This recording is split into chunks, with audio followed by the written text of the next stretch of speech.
"12-year-old Heather Nicole Killorn, a cute girl with blonde hair and 3 earrings in each ear, was a real soul of the company. The girl was born on March 9, 1987, to Christina Killorn. She has a brother. He is 3 years older. Heather did not know her father. He took no part in her upbringing. Her mother raised 2 children and alone. Nevertheless, Heather did not feel the lack of attention from her loved ones. She had a loving mother, an older brother, and several cousins, aunts and uncles. The girl was not at all lacking in love. Heather grew up in a large family in American St. Louis, and her mother Christine tried to give her daughter everything possible. They lived poorly but friendly. At the age of 12, Heather was already experimenting with her appearance. She dyed her hair and even accidentally shaved off her eyebrows. She wanted to pluck them, but something went wrong. Also, Heather was never one to mince words. However, she wasn't a rebel. She didn't run away from home or fight with her mother. She was just in search of herself. Of any incidents that happened to her at that time, we can only remember that Heather was once caught with a cigarette in her hand. The girl had tried smoking for the first time, and her mother scolded her for it. Another important point was that Heather was left for a second year in the 6th grade. But it was not because of bad grades or unsatisfactory behavior. At the beginning of that school year, the girl became ill. She was diagnosed with type 1 diabetes. Heather spent a lot of time in the hospital and missed part of the school program. Because of this, she was left for a second year. Of course, it is very difficult for a child to come to terms with the fact that he suddenly has a chronic disease with which it is now very difficult to live. The world suddenly seems unfair and wants to find an answer to the question of why this happened to her. Perhaps it was because of this that Heather experimented with cigarettes and with her appearance, so that at least something was within her control. And of course, she already wanted independence and freedom. What's interesting is that Heather has always adored children. She enjoyed babysitting her cousins, playing and spending all her free time with them. So when family friends Christopher Herbert and Dana Madden had a daughter, Heather enjoyed going to visit them and looking after her. It is not known how much they paid her for this, but Heather was definitely willing to babysit. Besides, she already had a lot of experience with children. She often stayed with her nieces and nephews. Well, and in general, in America, leaving a teenager with a baby is quite normal practice. But 12 years old, of course, is still a bit early. It's quite a young age. The relationships of 43-year-old Christopher, 23-year-old Dana, and mother Heather are described in different ways. Most often, it is said that the couple were good friends with Christina, and Christopher was like a great uncle to Heather. Once upon a time, he even dated Christina herself, Heather's mom, and they even lived all together. But the couple apparently broke up quickly. Nevertheless, their relationship remained quite warm. And Heather, Christopher, and Dana simply invited her home as a nanny and paid her some sort of minimum wage. There wasn't much money in the Killorn household, and Heather already wanted to buy herself something. Dana Madden told me later that she and Heather were friends and liked to go to the Dollar Tree store together, where they could get things cheap. On Thursday, July 14th, 1999, Heather was already visiting Christopher and Dana at the Richmond Heights house on Yale Avenue. There she was, to look after their 2-month-old baby girl for at least a week, if not 2, and so for several days she lived there and cared for the baby and helped the young parents. Heather herself was on summer vacation at the time. She was glad that at last she would be able to earn money on her own. The house where Christopher and Dana lived was an apartment building. At the same time, it was one story with a small garden. Besides them, 6 other families lived here, and Heather's house was only 20 minutes away from Christopher's, so her mother could visit Heather at any time. She gave her daughter a week's worth of medicine to take with her, As a reminder, the girl needed to keep a close eye on her blood glucose levels. And her mother called her regularly to remind her to take this medicine and to monitor her blood glucose.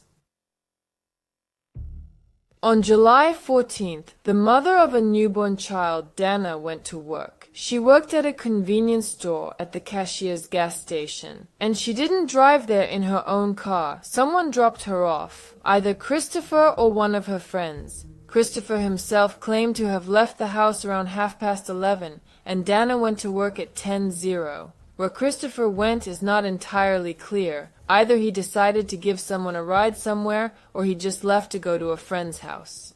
Either way, Hedder stayed home alone with the baby.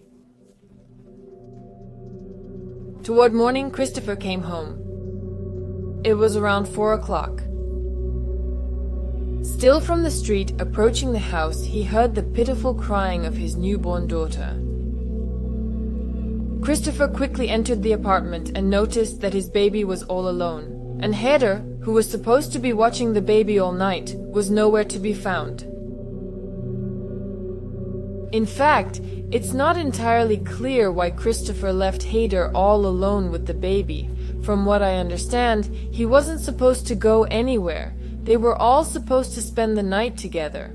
Well, at least without the mother, who has a night job, and Hedder was just supposed to be the backup, in case the baby woke up and she needed to change a diaper or feed her formula. It's certainly not much of a job for a 12-year-old either. Work for a Usually 12-year-old. babies are left with teenagers for an hour or two at the most, during the day or evening, in the but not at afternoon or night. evening, At but least not at you and night. I have discussed At this least once that's before what in you and other I have stories, discussed in and other I think stories. we've all seen it And in I the think movies. we've all seen it Should in the have actually movies. been watching. And all night She's long, the one a who kid, has to keep a an kid eye on with her at diabetes, night. I mean, had she to could be have a sugar virtually crash vigilant. or a spike. She's got to keep an but eye on her at we'll night. come back to that. She could have a sugar Right crash now, or spike. let's move back to the but we'll morning get of back to July that. 15th. Right now, It was let's still move back several to the hours morning of before July sunrise. 15th. Christopher It was still grabbed his several daughter and hours before started calling sunrise. Dana, his Christopher, girlfriend. grabbing his daughter, They set continued about calling talking, Dana, and his upon girlfriend. entering the apartment, The couple was having a police long and realized very almost heated discussion immediately about that there was something They may have fishy even going had a on. fight. There was no Then the sign woman of dialed forced 911. entry, but there were It was traces 5 in of the blood morning in when the house, police arrived on on the the floor scene. and on the walls. It's not And upon entering the specified how much apartment, blood the there police was. realized almost But immediately that experts there have was something concluded fishy that a going man on. would not have There died were no from such a signs of loss forced blood. entry, And it but is there were unlikely traces of that blood he was in the killed house, in this on apartment. the floor and on the walls. We entered the apartment It's not and specified noticed how blood much on the blood there couch. was, There but was a small experts have towel concluded lying that a next to man it. would not have There died was from blood such a on it loss too. of blood, There and was blood on unlikely the to have been pillows killed in hidden this behind apartment. the trash can too.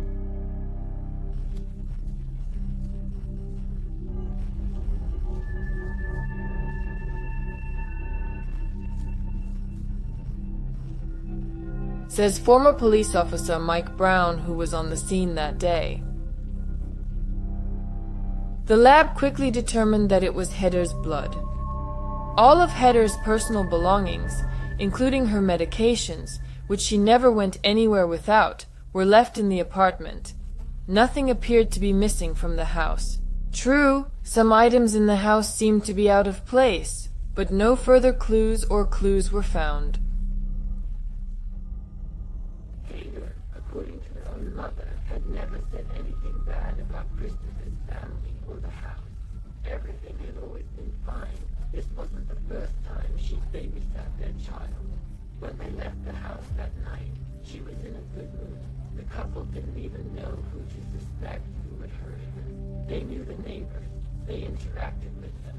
Hedder didn't clash with anyone, and neither did they. Her disappearance was a mystery. The police thought from day one that Hedder's disappearance might be a murder, but they didn't say so officially. They just said they had no suspects. Well, because there's no body. Although that's surprising too. They could have said they suspect everyone, and then everyone would be on alert. They couldn't say they only suspect Christopher, for example, or anyone in particular, other than Christopher. Because then people would think, okay, the police already know, they already have something on someone, and the fact that I saw something strange or noticed something strange or something else connected to someone else, I'm not gonna tell them. And so important evidence might just get overlooked.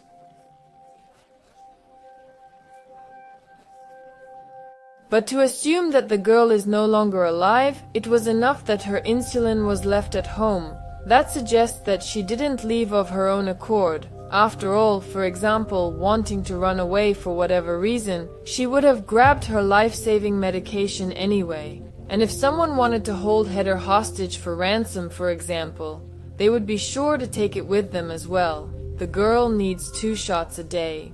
And to get the ransom, of course, it is necessary that the girl remains alive and conscious. It's impossible to buy insulin in America, and without it, the girl would quickly fall into a coma. Heather had diabetes and needed several insulin injections a day. When we noticed she didn't have it with her, we knew something terrible had happened. We knew she wouldn't have survived without it. Says Mike Brown, the detective who investigated the Heather case. Just the next day, a witness came forward. At 2:00 a.m., Christopher and Dane's neighbor was walking his dog. Suddenly, he saw a man carrying a sleeping child without shoes, wrapped in a white blanket or plaid, out of that very apartment. That's a very good lead, but here's the problem. This neighbor was not a good witness for the police. The man had severe vision problems. He was on disability. He couldn't see very well without his glasses, and he didn't wear his glasses to walk his dog. So, anything he could see in court would have no weight. But still, what about the blanket? Christopher was eventually asked, "Did any blanket disappear from your house?" And Christopher answered, thinking that generally yes, they had a plaid, a light-colored floral plaid, that had disappeared. It was on Christopher and Dana's own bed, and the girl's shoes were left at home. So if she was indeed carried away asleep or unconscious or even dead from the house, she would have been wrapped up in this light-colored plaid and would have been shoeless. So, at least you and I can believe the witness. Already on July 16th, Heather's disappearance was being talked about as an incident that had not happened by chance. And what is more likely, she was stolen by a person who knew her well and whom she trusted.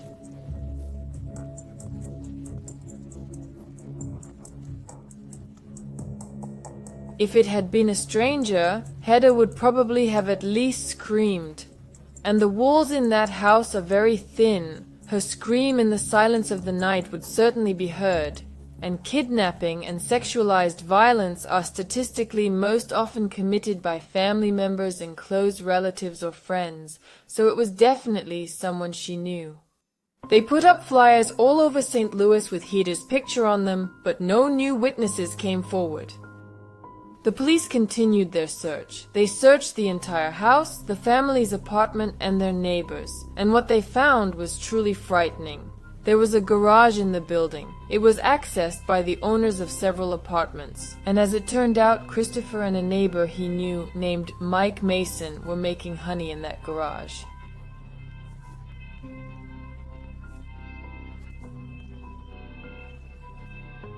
The night that Heather disappeared, they were doing the same thing. Speaking of Christopher, if his wife was at work, what's his alibi?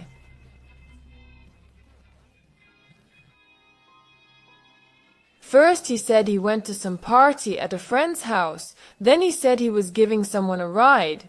Anyway, he changed his story several times, apparently to avoid telling about this garage lab all at once. Then he claimed that he and his friend met on the banks of the Mississippi River, at night. The river, of course, is not far there, but what to do there at night is not quite clear either, but it probably had something to do with their criminal activities. I mean, drug dealing.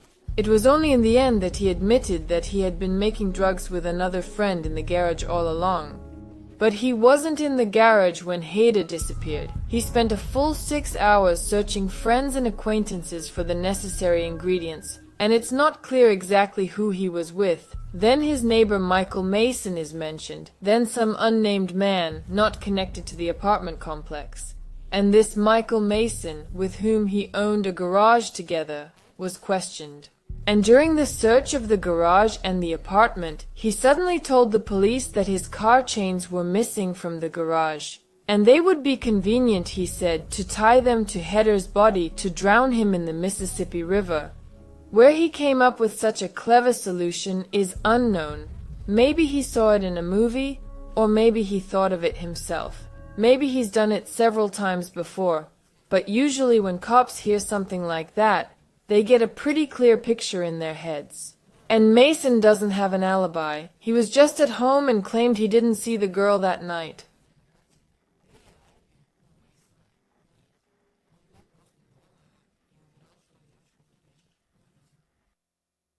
Some of them were acting strange. They wouldn't make eye contact, wouldn't give any statements. They ducked and tried to leave the scene. Of course, we didn't let them go anywhere. Mike Brown recalled. Hader's mother didn't know about the clandestine lab, but some family friends said her daughter saw everything. Hader may have known what the adults were doing in the garage and what they were using. Nevertheless, Hader didn't stop visiting and babysitting their child. Christina, who got angry at Hader over a cigarette, probably would have stopped such visits if she had known what was going on in the apartment. On Reddit, in discussions of the case, locals have written more than once that they knew people who were using, but they did it completely discreetly. For a long time they successfully hid it. Even Hader might not have realized what was going on at first, much less her mother, who spent much less time with her family. And the equipment to produce the same meth as they write on Reddit might just be hidden in some dirty bucket under the sink if we're talking about a home lab. But according to some reports, the garage at Christopher and Dana's house was part of a larger criminal network of drug production and distribution that stretched across several U.S. states, for which 15 people would later be taken into custody at once. And almost immediately, when this lab was uncovered, the police began to speculate that maybe the girl had seen something she shouldn't have seen. And because of that, they decided to eliminate her. Hader's disappearance united all of St. Louis. Many owners of stores, cafes, and other places even decided to collect from the world on a thread and offer a reward for any information that will help to find the girl. They managed to raise $10,000, but no one ever responded. Then, in November of 1999, in the local church held a service in honor of Hader. Her mother claimed it wasn't a memorial service. She still hoped that her daughter would be found alive and asked all acquaintances and concerned people to pray for her. Meanwhile, the search for Hader slowly continued. They searched for the girl in the river, but nothing was found. They found something on the shore, a white blanket. But according to Dana Madden, it wasn't the same blanket that went missing from their apartment. Was there any blood on it? We don't know. In the course of further questioning, another lead emerged. Christopher gave the police the names of the men he met that night. As you and I recall, one by the river, the other in the garage. In addition to that neighbor, Mason. The names of those men are being withheld, but here's the important thing. The man he was with in the garage that night was alone there for a while. Christopher, as we remember, went to get the ingredients for his brew at that time.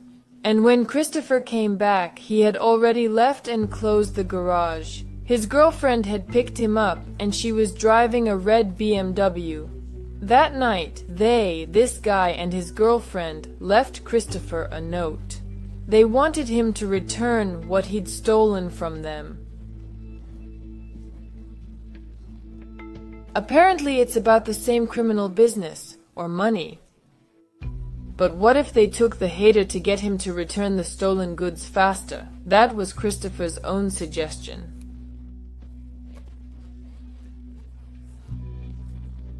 And the cops, of course, decided to investigate this couple and their car. They found this car and studied it, examined it for traces of blood and other evidence. The guy was questioned. Everything was clear. Hader's mother, Christina, believed the truth about her daughter's disappearance would be found out by Christopher and Dana, her now ex-friends. In April of 2,000 years ago, The woman stalked Dana outside her work and attacked her, screaming and swinging a baseball bat. She demanded that Dana confess what had happened to her daughter, but Dana only had time to call the police and Christina was arrested. Christina's explanation for what she did was this. Christopher was, in her opinion, the prime suspect. He knew the girl, she trusted him. The man himself was confused in his testimony and changed his story. That's what led her to attack her ex-girlfriend. So what could have happened there? For example, Haida's blood sugar could have plummeted and she went into a diabetic coma, and Christopher thought she was dead and panicked. Or Haida could have fainted badly and hit her head and actually died. And Christopher, afraid his garage lab would be discovered, decided to hide her body somewhere. The presence of traces of blood suggests that some violence did occur there, but it would certainly be interesting to get a forensic expert's opinion. As to why the blood on the walls and the floor, what might have been going on there? Well, and of course we can't speculate like that, because we don't know how many milliliters there were, and it was smeared or splattered and so on. But still, of course, yes, this is the information that's missing, and it would be interesting to know. Another point that is not very clear here, but, in principle, some conclusions could be drawn from it as well. Here is this laboratory in his garage. Is it a new venture that he started after the birth of his child to make money? Or is it an old business that he's been running for a long time? Because when he got home, he probably called his girlfriend just to coordinate with her, whether to call the cops. If he just opened his lab, he might not know how to hide it from the police. Well, he could have called his girlfriend simply because he really didn't know what was going on or what to do. The kid he'd left alone at home with some maybe man in the garage was suddenly gone. Donna Madden, interviewed by reporters several years after Hedda's disappearance, said she opens the news every month hoping to wait for updates on the Hedda case. She either feels responsible that it happened on her property or is simply afraid that her and Christopher's possible conspiracy will be exposed. So what about the suspects? All this time, interestingly enough, the cops have had suspects, one of whom, his name, though, is withheld, even failed a polygraph examination. However, as you and I, again, know from other stories, a polygraph is not enough for a trial. Well, it is also possible to fail it for various reasons. But what we do know is that this man has been in jail more than once before on other charges. And Christopher Hebert himself has done time, apparently for drugs. But there's a catch. If we imagine such a situation, the suspects are this one, and Christopher and his friend Mason, for example, and other suspects, who may not be the main ones in this story, but still, if they have all been in prison, why did not any of them confess and tell the truth?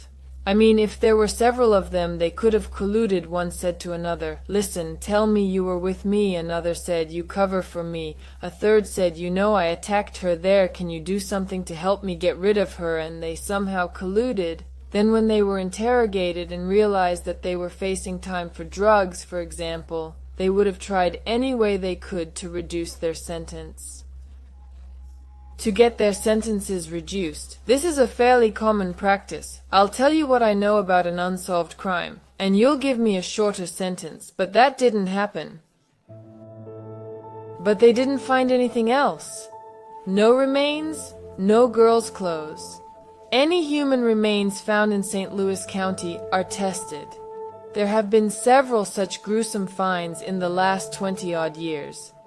In March of 2002, a child's bones and clothing were found in a creek in St. Louis. But Hader's mother was able to tell from the clothes that it wasn't her daughter. Then DNA testing showed it wasn't Hader. There was an uproar, and a month later the police made an official statement. They said they knew who killed Hader, but they needed more time and more evidence. They did this to bring even more attention to the case, in hopes that the guilty party would crack. I'm insanely frustrated that we haven't solved this case. We looked into every lead, every piece of evidence we could find. I recently woke up in the middle of the night and started thinking about one more piece of evidence. Evidence that maybe should have been handled differently. Any detective dealing with a case like this doesn't stop thinking about it until it's solved. This is Detective Brown speaking. FBI officers were also involved in the case. They conducted their own investigation, but their findings matched those of the local police. Still, should we suspect Christopher? His alibi includes 2 unnamed friends at once. Each of them was spoken to. So, what? They both confirmed they were with him at the time. Then their word isn't enough. He could have put them up to it. But on the other hand, it might not have been Christopher at all, but one of his friends. They had already seen the girl and knew that she would be out at night, most likely alone at home. One or more of these friends of Christopher's could have attacked her and then, grabbing the first plaid they could find, run away and dispose of the body. But that's just speculation for now. Christina Coulon died in the year 2017, aged only 52. Her death notice lists Hader as her still living daughter, so her mother never gave up hope that Hader might come home.